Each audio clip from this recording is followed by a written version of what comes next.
So how's it going, dudes and dudettes, to the Duelist channel? And my name is Brex, where I create content, anything Yu-Gi-Oh and everything Yu-Gi-Oh. Today, guys, we're gonna talk about the updated decks that we have present in our account. Some updates to our decks with regards, or that coincides to the new ban list that has been released in Master Duel. So without further ado, let's move towards Master Duel and check those decks out. At the moment, I have 17 decks that is present in my account. So most of them has been placed in the channel, and then you can just scroll down into the playlist and just check those deck profiles out. The thing here that I removed is actually, I think Magistus is the only one I removed here, but nonetheless, let's check them one by one. So Cubic, first and foremost. There's not much that has been targeted for the ban list in this deck by far, since Cubic has been the same composition that I had since the last deck profile. So let's just skip this one. Branded Despia. So this is the most targeted deck with the ban list. So our Fusion Destiny has been limited to 1. Our Celestial has been banned. So we move towards 2 copy of Malicious and 1 Denier for this build. 1 Fusion Destiny, of course, and also your Crossout Designator. Now, having 1 Crossout Designator for the Branded Despia was a low blow for this deck, since of course, if ever your Aliber is Ash Blossom, there's a lesser chance that you can open up with Aliber. In that case, if you don't have, or there's no chance of getting a Crossout Designator on your first turn. With the influence of Malicious into the deck, it allows me to be more flexible if ever one Destiny Hero card is sent to the graveyard or is in the graveyard. So I just have Denier return back into the field after it is used as a material. So with regards to that, also for the Despia monsters, I added Comedy and removed Dramaturge for this matter, because Ad Libitum is much more important for this deck, because it allows me to spell summon a monster from the banished zone or in my graveyard. So that is pretty much it. And for my extra deck, I added the XZOTK package, which is the composition of the number 97, the number 100, and of course the number 92 Heart Earth Dragon. Now you can do with a number 37 for this rather than a number 92 if you have that copy. But nevertheless, number 92 is still a good card if ever it is summoned to your side of the field. So basically, that's the only changes that we have here. And we have 3 copies of Triple Tactics Talent, just for a wider composition of choices that you can control one of your opponent's monster for that matter. So that is the Branded Despia, guys, and I'll try to use this one in the diamond level later on. But yeah, this is my own version for the Branded Despia after the ban list. So yeah, tell me your insights if ever I need to change anything on this. Then we move towards Sword Soul Tenyi. There's not much that has been banned in the Sword Soul Tenyi, which is of course just a Crossout Designator. Other than that, I think that's basically it. The same old Sword Soul Tenyi lineup. Now we move towards the Brave Virtual World. So basically, we remove 1 copy of, well, our VFD, since that's the one that got banned.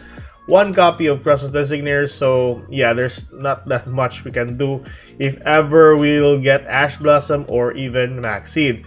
Yeah, Crossout Designator was one of the key cards that allows you to just move freely during your combo, and VFD is a better card when it comes to protection, of course, for your monsters. I haven't tried this one in the ranked duels yet, so maybe later on I'll try it. That is Brave Virtual World for you. Despia Dark Lords. I haven't actually touched this deck for a while now. Well, I'll try to use this one in the ranked duels later on or in the near future. Next, we have the Unchained. Well, basically, I don't use 2 copies of Crossout Designator for this deck. The only difference for this deck is just the addition for Pankratops, and I think that's basically it. Next up, we have Adventure Tenyi, same as the Sword Soul Tenyi. Exo Sisters, not that much actually. Just more on, yeah, a lot of negates. 1 Crossout Designator is enough. 1 Forbidden Droplet. The same old shenanigans. Then we move towards a Punk. I think yeah, there's not that much because they are basically they revolve around with their own archetypes, and of course with the adventure engine added. Fluanderies, here we go. So Fluanderies, so Pot of Prosperity has been cut off to 1. So I don't know if this is still good actually, because I haven't used this one lately, because I've been testing most of my decks in rank at the moment. But yeah, I'll try to use this one. Pot of Prosperity was one of those good cards, but let's see. Having to rely only to 1 Pot of Prosperity is somewhat of a nerf for Fluanderies. But let's see in the near future. There are a lot of pot cards, but yeah, Prosperity was one of those good cards for rogue decks. Next we have the Agents. So this is a basic one that I have. And this is actually the same one, basically. So there's not much, just the 1 copy of Cross Designator, just in case. Sky Strikers. Yeah, I haven't actually showcased Sky Striker in this deck by far. Sky Striker was fun actually. But I will try to use the DPE package into this Sky Striker deck that I've created. Hopefully in the near future we'll have a deck profile for this. But so far, it was pretty good, just dueling people in casual. Next up, we have the Giant Ballpark. Now, this is actually edited version for the recent Giant Ballpark that I have. So I will showcase this one in the later future or in the near future. It's basically more on the link summoning and of course a wide variety of normal monsters that I have in my arsenal with the help of my Giant Ballpark field spell. Then we have the Evil Twins. So Evil Twins, basically the composition for this is the Parallel Exceed, the 3 copies of Parallel Exceed, 3 copies of Token Collector, and this was pretty fun to use if ever you're going up against the Sword Soul deck or even towards the Adventure Engine. This can counter it. And of course, the 2 copies of Artifact Lancia, which of course you just banish from your hand. That's basically it. Other than that, just the 1 copy of Cross Designator is enough, and then you just rely mostly on your link monsters, and then 1 Baguska. Then let's skip this one because I'm still planning to use this one in the near future. Psyframes, there's not much that I have changed for Psyframe. It's still the same as the last deck profile that I did.